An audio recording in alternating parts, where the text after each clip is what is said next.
Hello. You're tuning into the episode of TheWunderkindShow. Today's second topic, the Ravens O-line is its biggest Achilles. It's Achilles heel.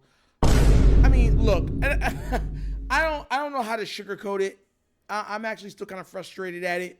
It's been something that I've been beating the table on since we started this show, and I said and made a lot of things about even last season because of the O-line, because of the injuries to Lamar, because of the poor consistency that they always seem to put on full display for everybody to see. And they were still lauded for some reason with the PFF, in the media, and it was really irking me. So now I'm so happy that everyone is finally saying, oh my God, yeah, it's a problem. So what I'm going to do is, John Harbaugh talked about it and touched on Ronnie Stanley. And then after we play that audio, I'm going to go in more to what Ronnie Stanley, this offensive line, and what type of detriments they could be moving forward, especially for our playoff aspirations. So without further ado, let's play this audio and get this party started, all right?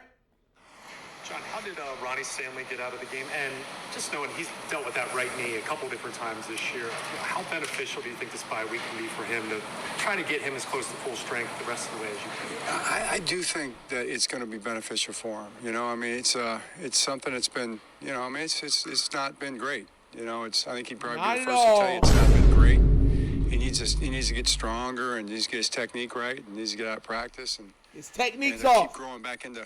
You know, he's a great player. You know, we want to get him back to playing at that high level.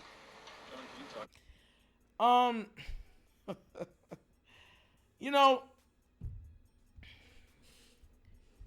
when I was talking about stuff with the O-line, right? One of my biggest pet peeves was technique. And I remember we had some offensive line gurus saying how, no, their technique's fine. And I'm like, no. It is not. No, it is not. And I got a lot of flack for it.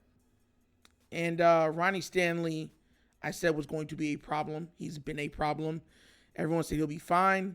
You know, you're not going to be able to find too many people that can do what he does. Well, the way he's been playing, yeah, you can. Let's be real. Now, look, Ronnie Stanley has been less than a shell of himself. He's been a liability. He's been a liability in the run game. He's been a liability in pass pro. And at this point, because of the holes on the other side of the line with, you know, Morgan Moses doing what he does, you know what I'm saying? And the left guard position, you know, Simpson. I think it's Simpson that plays today, but Simpson doing what he sometimes does, just giving up sacks. You know, you can only chip so many places. You know what I'm saying? And a lot of people don't seem to understand that's the biggest crux of this offense. That is the Achilles heel of this offense. It's the offensive line. There used to be an old saying that good teams are built in the trenches. You understand where I'm coming from? The reason why it's like that is because it controls so much what you do on both sides of the ball, defensively and offensively. If you have a line that can control the trenches, you can drop more guys into coverage. You know what I'm saying? You can control the run game, stop it, put them in bad situations, third and longs. That's on the defensive side. On the offensive side, right? If you're not able to win in the trenches, for one, you have to speed up the QB's clock. That's number one. Number two, it hampers the plays you could call during the game. You understand where I'm coming from? You have to be less creative because guys are winning one-on-ones consistently. There is no, we can put 5 guys there and beat 4. No, the 4 guys are beating our guys. Like, straight up, they're doing 4-man rushes, and we got to put 6 guys on the line just to give them more time to complete the pass. That's crazy to me, but that's what's happening. So what happens is then it takes away numbers in the passing game, right? Because that could be another person going out in a route. So then now on the back end, they have a numbers game. They're winning you on the numbers game. Now, with Lamar Jackson, I said this during the live stream, when he plays, there's an old saying that he takes away the defensive advantage, because on the defensive side of the ball, they always have a +1. Always remember that, there was a +1, because the quarterback is never truly accounted in an offense. You understand where I'm coming from? His job is to distribute, but he's not supposed to be a weapon himself. So the defense always has a +1 on their side. When you deal with a quarterback that's like Lamar, which he's one of one, but there's been guys that can do some of what he does, then it puts you in the favorable saying 11 on 11 football. And that means there's no number gain for the defense. It's pretty much hat on hat everywhere. And if one person wins, they're gone to the house. And it gives back the offensive numerical value back to the offense. That's pretty much what it does. When this O-line is doing the crap that it's doing, it doesn't allow them to do that.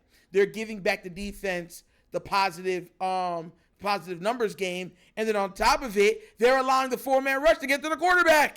So they're dropping everybody in the coverage, right? You got 3 guys that are going out pretty much, 4 guys going out, right, for a pass play, right, against how many? 7? Get where I'm coming from? So he has to think as a quarterback, you're like, okay, I see the check down. I know where the check down's coming. Hot read, you know what I'm saying, in case it's a blitz, which they're not even blitzing because they're getting home with 4. You know what I'm saying? So they're dropping everyone in coverage. You're like, oh, crap. Even if I give it a dump off, can he get 3, 4, 5 yards? Oop, gave it to him. He got stopped. Okay. I got to try to buy time now to just try to get off a 6-yard pass. That's crazy. An offense cannot efficiently dictate pace or offensively be productive if those are the circumstances in which they're required to operate in. That's not the way it works. And that's one of the biggest problems of this team. And I've been saying it, and y'all know it. And there's multiple people that have been in my videos that have said the same thing. So at this point, it's one of those things where this can hurt us long term, because all the better teams have great pass rushers. Think about this real quick. Think about this. Oh, no. I'm going to give y'all some scary news, because sometimes as Raven fans, we're so forced to cope that we don't really take in everything because we're coping. Their best defensive player. Some people will say Derwin, it's Joey Bosa. He didn't even play. He didn't even play.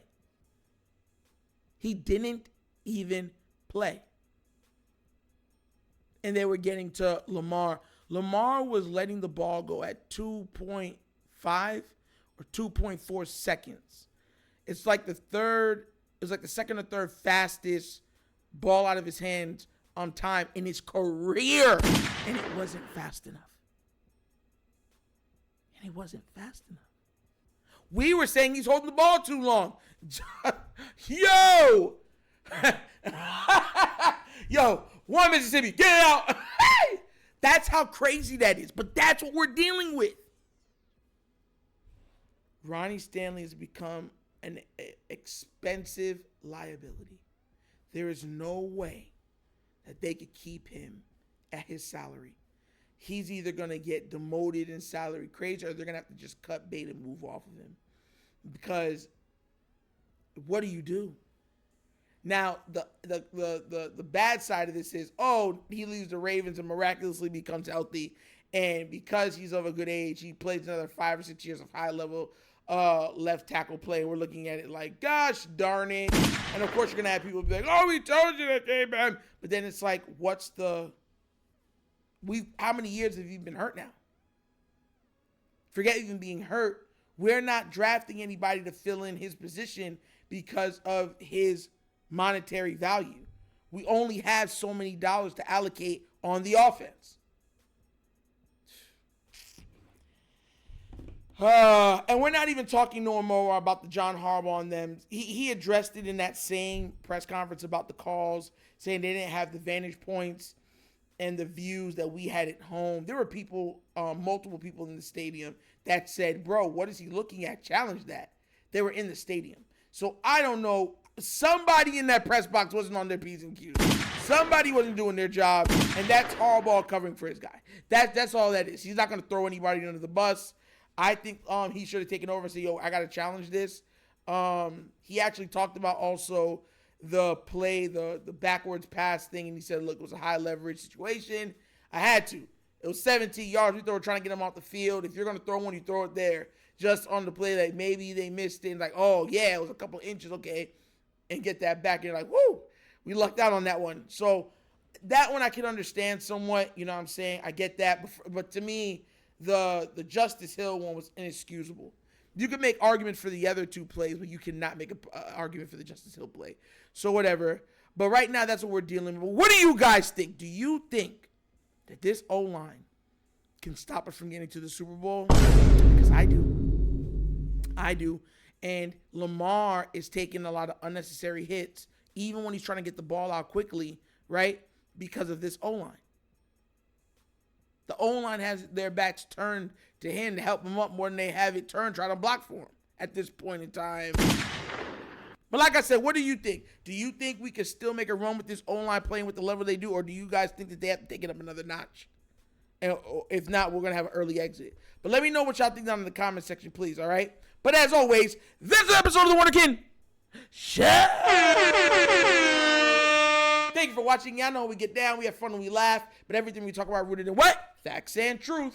Please remember, like, subscribe, hit the notification bell, leave a comment. You know I love the comments. And if you have not done so already, check out The Wunderkind Show's Patreon. Yes, 3 tiers of content goodness ready for your consumption. Give it a look, give it a try, let me know what you think. And if you would like to donate to this channel, right? Bottom of the screen is a QR code. QR codes to a Cash App. Cash App is located in the description of every video that we do. And the name of it is $, The Wunderkind Show. Super easy. But once again, this is The Wunderkind Show. This is your host, Nitro, signing off. And as always, you know my slogan. Peace. And I am out of here. Yerp.